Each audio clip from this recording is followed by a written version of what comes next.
मत्ती रचित सुसमाचार अध्याय 5। यीशु ने जब ये बड़ी भीड़ देखी तो वो एक पहाड़ पर चला गया।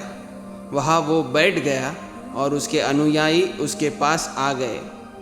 तब यीशु ने उन्हें उपदेश देते हुए कहा, धन्य है वे जो हृदय से दीन है, स्वर्ग का राज्य उनके लिए है। धन्य है वे जो शोक करते हैं, क्योंकि परमेश्वर उन्हें सांत्वन देता है।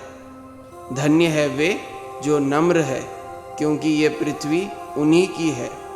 धन्य है वे जो नीति के प्रति भूखे और प्यासे रहते हैं, क्योंकि परमेश्वर उन्हें संतोष देगा, तृप्ति देगा। धन्य है वे जो दयालु है, क्योंकि उन पर दया गगन से बरसेगी।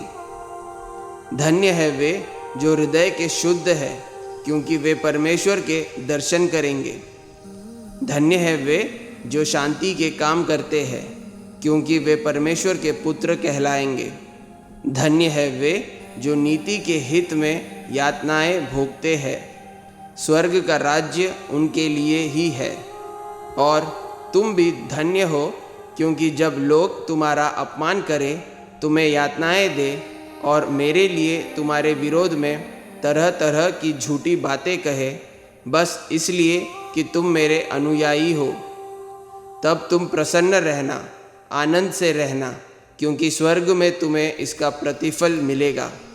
ये वैसा ही है जैसे तुमसे पहले के भविष्यवक्ताओं को लोगों ने सताया था।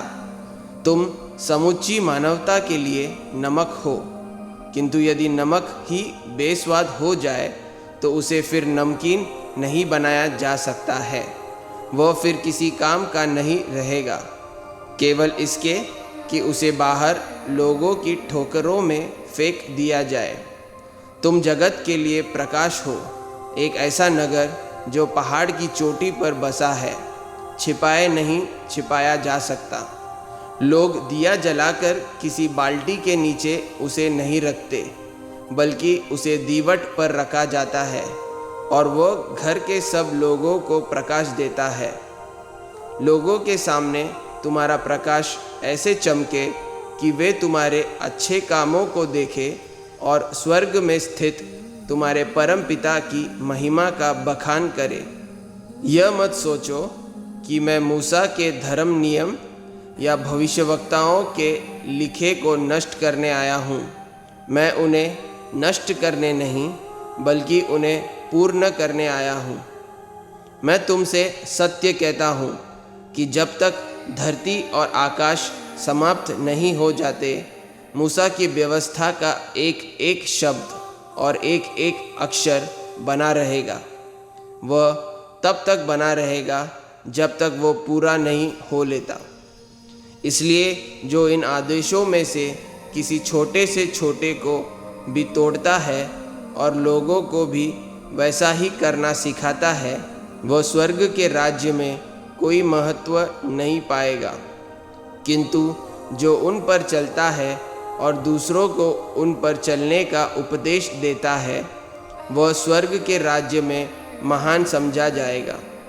मैं तुमसे सत्य कहता हूँ कि जब तक तुम व्यवस्था के उपदेशकों और फरीसियों से धर्म के आचरण में आगे न निकल जाओ, तुम स्वर्ग के राज्य में प्रवेश नहीं पाओगे।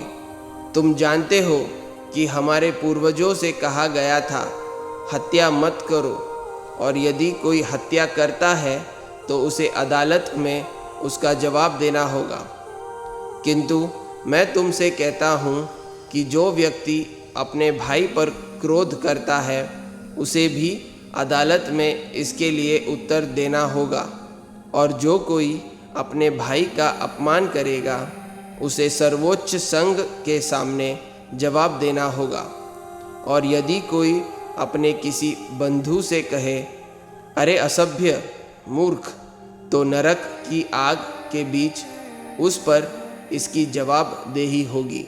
इसलिए यदि तू वेदी पर अपनी भेंट चढ़ा रहा है और वहाँ तुझे याद आए कि तेरे भाई के मन में तेरे लिए कोई विरोध है, तो तू उपासना की भेंट को वही छोड़ दे और पहले जाकर अपने उस बंधु से सुलह कर। और फिर आकर भेंट चढ़ा। तेरा शत्रु तुझे न्यायालय में ले जाता हुआ जब रास्ते में ही हो, तू झटपट उसे अपना मित्र बना ले, कहीं वह तुझे न्यायी को न सौंप दे और फिर न्यायी सिपाही को, जो तुझे जेल में डाल देगा। मैं तुझे सत्य बताता हूँ, तू जेल से तब तक नहीं छूट पाएगा जब तक तू पाई पाई न चुका दे। तुम जानते हो कि ये कहा गया है, व्यभिचार मत करो। किंतु मैं तुमसे कहता हूँ कि यदि कोई किसी स्त्री को वासना की आँख से देखता है, तो वो अपने मन में पहले ही उसके साथ व्यभिचार कर चुका है। इसलिए यदि तेरी दाहिनी आँख तुझसे पाप करवाए, तो उसे निकाल कर फेंक दे, क्योंकि तेरे लिए यह अच्छा है कि तेरे शरीर का कोई एक अंग नष्ट हो जाए, बजाय इसके कि तेरा सारा शरीर ही नरक में डाल दिया जाए।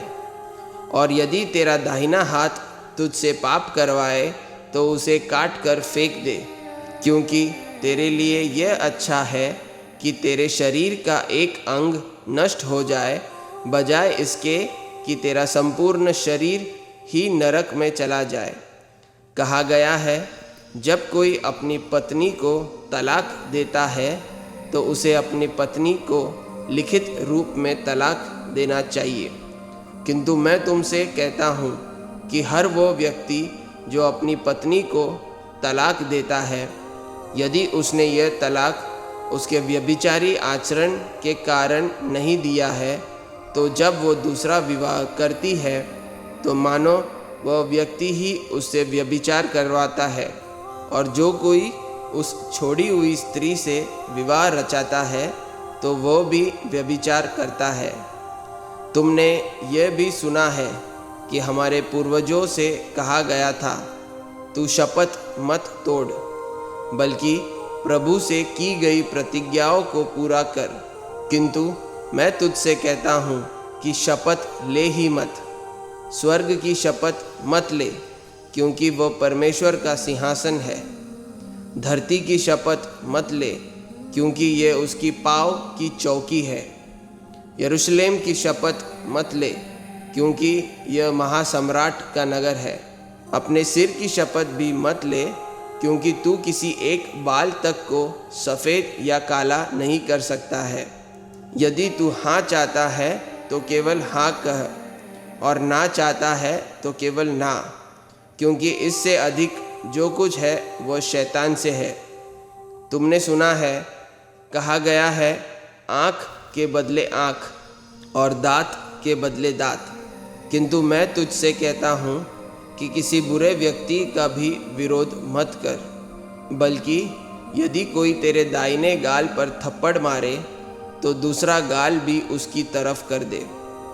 यदि कोई तुझ पर मुकदमा चलाकर तेरा कुर्ता भी उतरवाना चाहे, तो तू उसे अपना चोगा तक दे दे। यदि कोई तुझे 1 मील चलाए, तो तू उसके साथ 2 मील चला जा। यदि कोई तुझसे कुछ मांगे, तो उसे वो दे दे। जो तुझसे उधार लेना चाहे, उसे मना मत कर। तुमने सुना है, कहा गया है, तू अपने पड़ोसी से प्रेम कर और शत्रु से घृणा कर। किंतु मैं कहता हूँ, अपने शत्रुओं से भी प्यार करो। जो तुम्हें यातनाएं देते हैं, उनके लिए भी प्रार्थना करो, ताकि तुम स्वर्ग में रहने वाले अपने पिता की सिद्ध संतान बन सको, क्योंकि वह बुरों और भलों सब पर सूर्य का प्रकाश चमकाता है, पापियों और धर्मियों सब पर वर्षा कराता है। यह मैं इसलिए कहता हूँ कि यदि तू उन्हीं से प्रेम करेगा जो तुझसे प्रेम करते हैं, तो तुझे क्या फल मिलेगा? क्या ऐसा तो कर वसूल करने वाले भी नहीं करते? यदि तू अपने भाई बंदों का ही स्वागत करेगा, तो तू औरों से अधिक क्या कर रहा है? क्या ऐसा तो विधर्मी भी नहीं करते? इसलिए परिपूर्ण बनो, वैसे ही जैसे तुम्हारा स्वर्ग पिता परिपूर्ण है।